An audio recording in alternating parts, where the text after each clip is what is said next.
महाभारत कथा। शांति दूत श्री कृष्ण।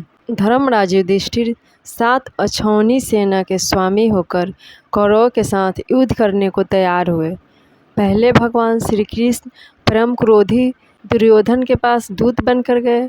11 अक्षौहिणी सेना के स्वामी राजा दुर्योधन से कहा, राजन, तुम युधिष्ठिर को आधा राज दे दो या उन्हें 5 ही गांव अर्पित कर दो, नहीं तो उनके साथ युद्ध करो। श्री कृष्ण की बात सुनकर दुर्योधन ने कहा, मैं उन्हें सुई की नोक के बराबर भूमि भी नहीं दूंगा।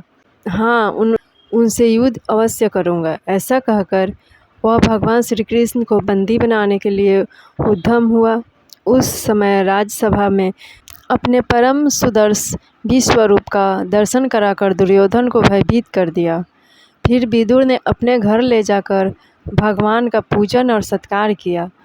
तदंतर युधिष्ठिर के पास लौट गए और बोले, महाराज, आप दुर्योधन के साथ युद्ध कीजिए। युधिष्ठिर और दुर्योधन की सेनाएं कुरुक्षेत्र के मैदान में जा डटी। अपने विपक्ष में पितामह भीष्म तथा आचार्य द्रोण आदि गुरुजनों को देखकर अर्जुन युद्ध से विख्यात हो गए। तब भगवान श्री कृष्ण ने उनसे कहा, पार्थ, भीष्म आदि गुरुजन शोक के योग में है। मनुष्य का शरीर विनाशशील है, किंतु आत्मा का कभी नाश नहीं होता। यह आत्मा ही पर ब्रह्मा है। मैं ब्रह्मा हूँ, इस प्रकार तुम उस आत्मा को समझो। कार्य की सिद्धि और असिद्धि में समान भाव से रहकर कर्म योग का आश्रय लो। छात्र धर्म का पालन करो। श्री कृष्ण के ऐसा कहने पर अर्जुन रथारूढ़ हो युद्ध में प्रवृत्त हुए। उन्होंने शंख ध्वनि की।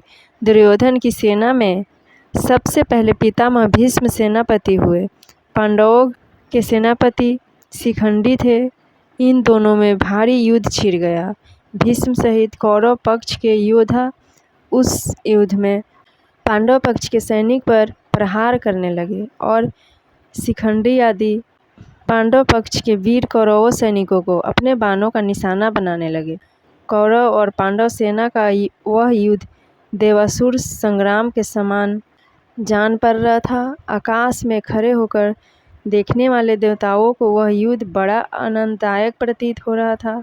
भीष्म ने इस 10 दिनों तक युद्ध करके पांडवों की अधिकांश सेना को अपने बाणों से मार गिराया।